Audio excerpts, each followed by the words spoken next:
Welcome back to my channel Vaishnavi విశేషాలు. ఇది వచ్చేసి సండే రోజు వ్లాగ్ అనమాట. నేనైతే ఈరోజు రాగి సంగటి అలాగే పల్లి చట్నీ అయితే చేస్తున్నాను. ఇక నేను ఫస్ట్ అన్నం అయితే వండేసాను. ఆ తర్వాత రాగి సంగటి కోసం కొంచెం అన్నం అయితే సపరేట్గా తీస్తున్నాను అనమాట. ఫస్ట్ అయితే అన్నాన్ని ఇలా గరిటెతో మెత్తగా చేసుకోవాలి.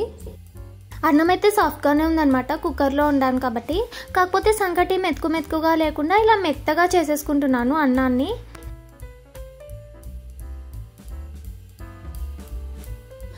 తర్వాత కొద్దిగా వాటర్ యాడ్ చేసుకొని అన్నం అంతా కూడా బాగా కలుపుకోవాలి.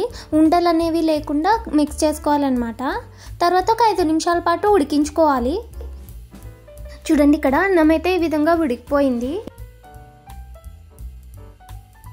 తర్వాత ఇలా కొద్దిగా రాగి పిండి తీసుకొని కొద్దిగా వాటర్ యాడ్ చేసుకుంటూ ఉండలు లేకుండా కలుపుకోవాలి. మన ఛానల్ ఎవరైనా ఫస్ట్ టైం చూస్తున్నట్లయితే ప్లీజ్ సబ్స్క్రైబ్ చేసుకోండి, అలాగే వీడియోని లైక్ చేయండి. చూడండి, ఇక్కడ రాగి పిండిని అయితే మిక్స్ చేసేసుకున్నాము. ఆ తర్వాత దీన్ని అంతా కూడా అన్నంలో వేసేయాలి. చూడండి, ఇక్కడ రాగి పిండిని అన్నంలో వేస్తూ బాగా కలుపుతూ ఉండాలి, లేదంటే అది ఉండలాగా అయిపోతుంది. తర్వాత కొద్దిగా వాటర్ని అయితే వేసాను. ఇంకా అలాగే కొంచెం సాల్ట్ వేసి ఒకసారి బాగా కలిపేసుకోవాలి.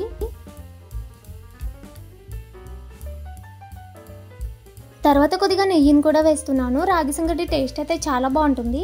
దీన్ని అంతా కూడా బాగా కలుపుకొని ఫ్లేమ్ని మీడియంలో పెట్టుకొని మూత పెట్టేసి ఉడికించుకోవాలి. ఈ రాగి సంగటి అడుగంటకుండా మధ్య మధ్యలో కలుపుతూ ఉండాలి.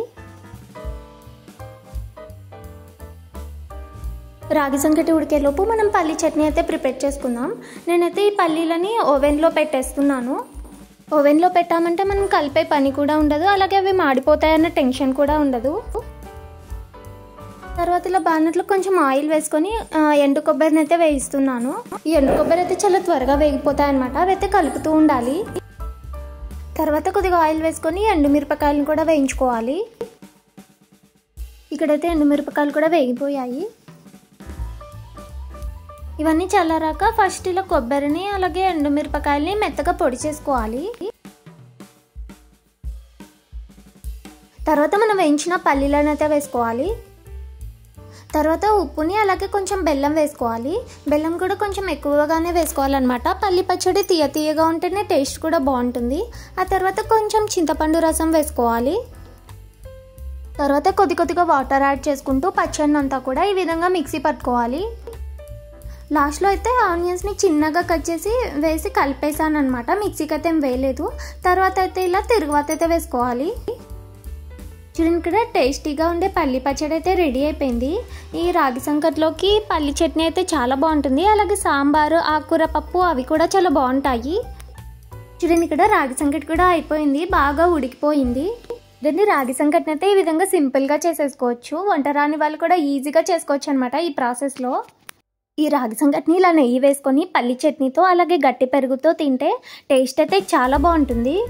మరి ఈ రాగి సంగటిలోకి మీకు ఏ కాంబినేషన్ ఇష్టమో కామెంట్స్లో కామెంట్ చేయండి. ఇక్కడ పాలైతే విరిగిపోయాయి, వచ్చేసి ఒక 1.5 లీటర్ ఉన్నాయి. ఇవి వేస్ట్గా పడేయకుండా నేను పాలకోవా ట్రై చేద్దాం అనుకుంటున్నాను. ఆ విరిగిన పాలలోనే ఇంకొద్దిగా నిమ్మరసం వేసి ఒక 2 నిమిషాలు ఉడికించుకోవాలి. చూడండి, ఇక్కడ ఇలా వాటర్ లాగా ఉన్నాయి కదా, ఇవన్నీ కూడా వంపేసుకోవాలి. ఈ వాటర్ అంతా కూడా ఉన్నాయంటే అవి ఉడికే వరకు చాలా టైం పడుతుంది. అందుకే ఇలా ప్లేట్ పెట్టి వాటర్ అంతా కూడా వంచేయాలి. లేదంటే ఒక పెద్ద స్ట్రైనర్లో వేసామంటే అవి అన్నీ పోతాయన్నమాట. చూడండి, ఇక్కడ వాటర్ అంతా కూడా వంపేసాను. ఈ విధంగా ఉంది. మనకి పన్నీర్ కావాలంటే దీన్నంతా కూడా క్లాత్లో వేసి గట్టిగా పిండేస్తే సరిపోతుంది. పన్నీర్ అయితే రెడీ అవుతుంది. కాకపోతే నేనైతే ఈరోజు పాలకోవా చేస్తున్నాను కాబట్టి దీన్ని ఇలా స్టవ్ పైన పెట్టేసి ఉడికించుకోవాలి. తర్వాత మన స్వీట్నెస్కి తగ్గట్టు చక్కెర అయితే వేసుకోవాలి. దీన్నంతా కూడా ఇలా బాగా మిక్స్ చేసుకోవాలి. అలాగే మధ్య మధ్యలో కలుపుతూ ఉడికించుకోవాలన్నమాట, అడుగంటకుండా. అలాగే ఫ్లేమ్ని మీడియంలో పెట్టుకొని ఉడికించుకోవాలి. ఇందులో ఏమైనా కొద్దిగా వాటర్ ఉంటాయి కదా, అవన్నీ ఇంకిపోయే వరకు ఉడికించుకోవాలి. చూడండి, ఇక్కడ కొద్దిగా వాటర్ అయితే ఉన్నాయి, అవన్నీ కూడా ఇంకిపోవాలి. ఇంకొక 2 నిమిషాలు ఉడికిస్తే సరిపోతుంది. చూడండి, ఇక్కడ పాలకోవా అయితే రెడీ అయిపోయింది.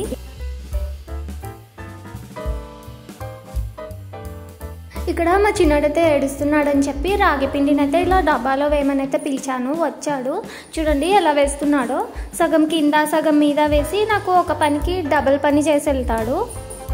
ఇక్కడ పిండిని అయితే వేసేసాడు. ఇంకా తర్వాత నా తలపైనంతా కూడా చల్లి వెళ్ళాడనమాట. లాస్ట్కి ఇంకా ఏదో ఒక లెర్ పని అయితే చేస్తుంటాడు, ఖాళీగా మాత్రం ఉండాడనమాట.